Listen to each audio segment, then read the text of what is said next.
കേന്ദ്ര സർക്കാരിന്റെ കേരളത്തോടുള്ള അവഗണനയിലും വിദ്യാഭ്യാസ മേഖലയിലെ കാവ്യവൽക്കരണത്തിനുമെതിരെ CPM കൊല്ലങ്കോട് ഏരിയ കമ്മിറ്റി നടത്തുന്ന കാൽനട പ്രചരണ ജാഥ തുടരുന്നു.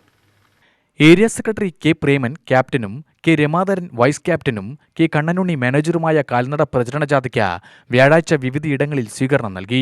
അയലൂർ, തലവട്ടാമ്പാറ, നെന്മാറ, ബിത്തനശ്ശേരി, എലവഞ്ചേരി, കരിങ്കുളം എന്നിവിടങ്ങളിലെ പര്യടനത്തിന് ശേഷം ജാഥ വട്ടേക്കാട് സമാപിച്ചു. സമാപന സമ്മേളനം CPM ജില്ലാ സെക്രട്ടേറിയറ്റ് അംഗം TM ശശി ഉദ്ഘാടനം ചെയ്തു. ഒരു 4 വർഷം മുമ്പ് 5 വർഷം മുമ്പ് നിങ്ങൾ ആ കടയിൽ പോയി സോപ്പ് വാങ്ങിച്ചാൽ അതിന് ടാക്സ് ഉണ്ട്. ആ ടാക്സ് ആർക്ക് വരും? തിരുവനന്തപുരത്തേക്ക് വരും.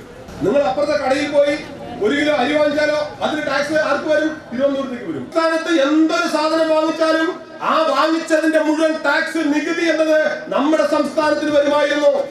GST നടപ്പിലാക്കിയതോടെ ഇവിടെ എന്ത് വാങ്ങിച്ചാലും ടാക്സ് മുഴുവൻ എവിടേക്ക് പോകും? ടാക്സ് മുഴുവൻ ഡൽഹിയിലേക്ക് പോകും.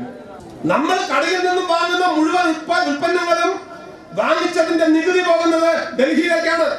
കേരളത്തിന് പ്രത്യേകം നമുക്കറിയാം, കേരളം മിക്കവാറും ഉൽപ്പന്നങ്ങളെല്ലാം മറ്റ് സംസ്ഥാനങ്ങളിൽ നിന്ന് വാങ്ങിക്കുന്നവരാണ്. ഇവിടെ കൊല്ലങ്കോട് കല്യാണം വന്നാൽ പച്ചക്കറി എവിടെ നിന്ന് വാങ്ങിക്കും? പൊള്ളാച്ചി പോയി വാങ്ങിക്കും. പലചരക്ക് വാങ്ങാൻ എവിടെ നിന്ന് വാങ്ങിക്കും? പൊള്ളാച്ചിയിൽ നിന്ന് വാങ്ങിക്കും.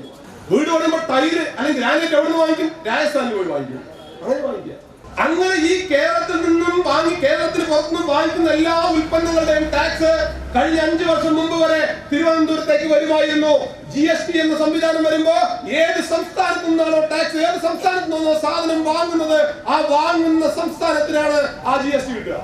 ജ്യോതി ബസു അധ്യക്ഷനായി.